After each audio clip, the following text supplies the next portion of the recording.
문제 2번 바로 풀어보도록 하겠습니다. 답의 제시문을 읽어보면 우리는 옳다는 것과 그르다는 것의 의미는 무엇인가?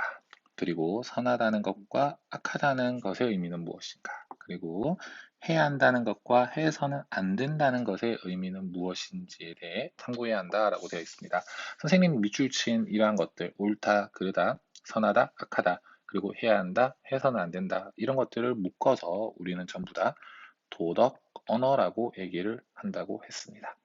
자, 이러한 도덕 언어가 구체적으로 무엇을 의미하는지를 분석하는 것, 바로 메타윤리학이 강조하는 탐구 주제가 되겠습니다. 그래서 첫 번째 문장만 보더라도 갑이 메타윤리학의 입장에 있다라는 것을 우리가 쉽게 알 수 있습니다. 마지막 문장을 보더라도 우리는 이러한 물음에 답하면서 윤리학이 학문으로서 성립 가능한지를 검토해야 한다라고 되어 있습니다. 윤리학이 학문으로 성립 가능한가, 학문적 성립 가능성을 탐구하는 것도 메타윤리학의 주된 탐구 주제였습니다. 자, 2번 문제를 보면 우리는 인생에서 옳고 그름, 그리고 선과 악은 무엇인가? 약간 첫 번째 문장만 놓고 보면 이게 메타윤리학인지 아닌지를 구별하는 게 조금 어려울 수도 있습니다. 근데 이제 조금 공부를 하다 보면 쉽게 어느 정도 이 부분이 이해가 되면 이제 메타윤리학과 규범윤리학을 명확하게 구분할 수 있다라고 얘기할 수가 있는데 일단 한번 보도록 하겠습니다. 을이 말하는 인생에서 옳고 그름, 선과 악은 무엇인가라는 이 말은 무엇이냐면 어떻게 행동하고 또는 어떤 사람이 되어야 하는 것이 옳은지, 그리고 어떤 사람이 선한 사람인지, 어떤 사람이 악한 사람인지를 구분하는 것을 하는 거죠. 그래서 옳다라는 것 그 자체가 무엇을 의미하는지, 이 선이라는 것 그 자체가 무엇을 의미하는지, 그게 아니라 인생에서 옳은 행동, 그른 행동, 그리고 선한 사람, 악한 사람은 무엇인지를 탐구하는 것은 우리가 규범윤리다라고 볼 수가 있습니다. 자, 첫 번째 문장에서 힌트를 얻지 못한다고 하더라도 뒤에서 보면 쉽게 알 수가 있습니다. 인생에서 무엇을 추구해야 하는가, 그죠? 여기에서 중요한 건 해야 하는가, 그리고 어떻게 살아야 하는가. 전부 다 이러한 표현을 우리는 당위적 규범이라고 얘기를 했습니다.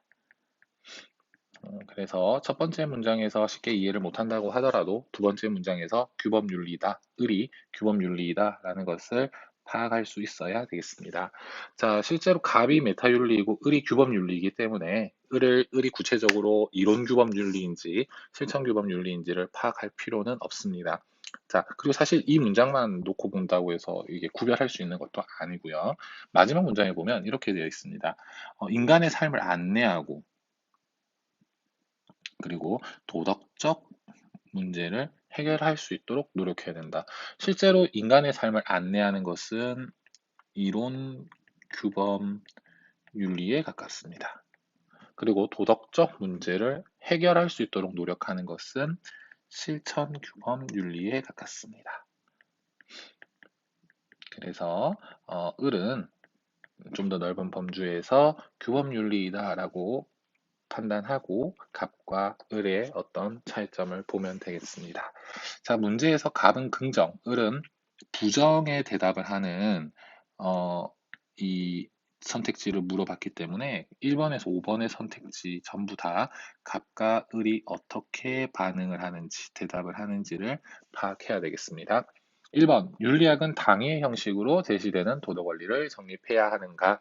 자, 당위의 형식, 지금 계속 나오고 있죠. 이 당위 형식이 뭐다?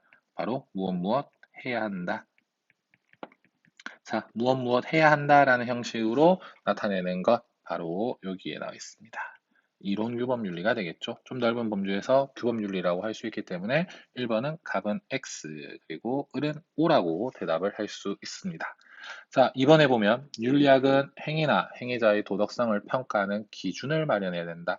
자, 뭔가 도덕적으로 옳은지 그른지를 평가하는 기준. 그렇죠? 이건 평가, 가치 판단을 하겠다라는 말이죠. 가치 판단.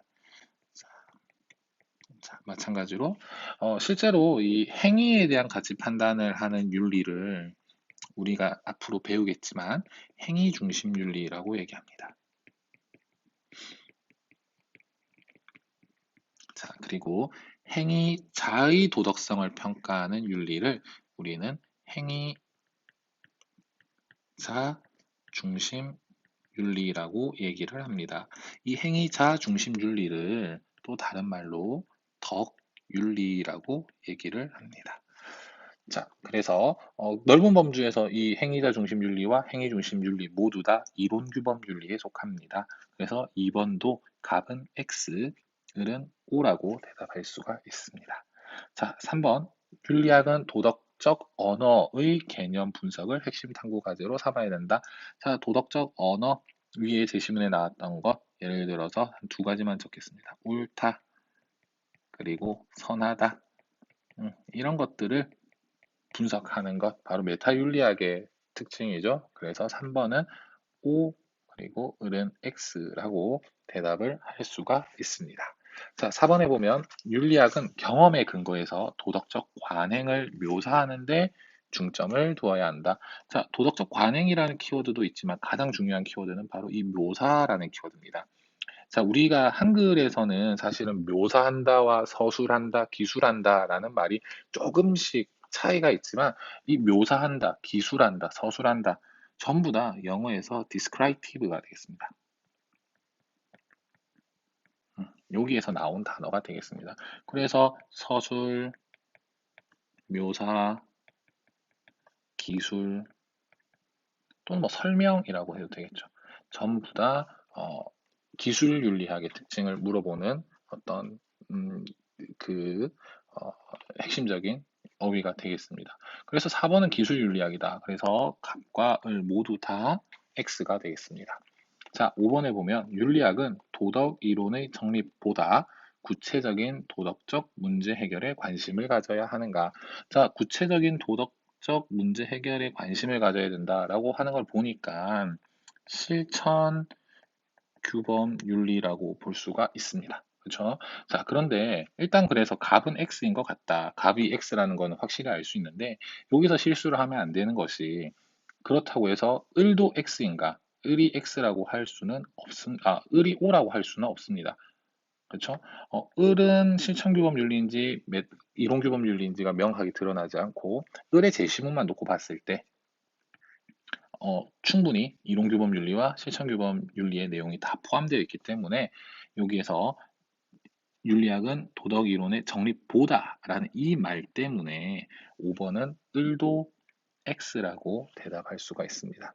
그래서 실제로 좀 더 깊게 심화되게 공부를 하기 위해서는 2번 문제에서 5번 제시문과 같은 것이 을이 X라고 대답한다라는 걸 찾을 수 있어야 나중에 수능에서도 고득점을 받을 수가 있습니다.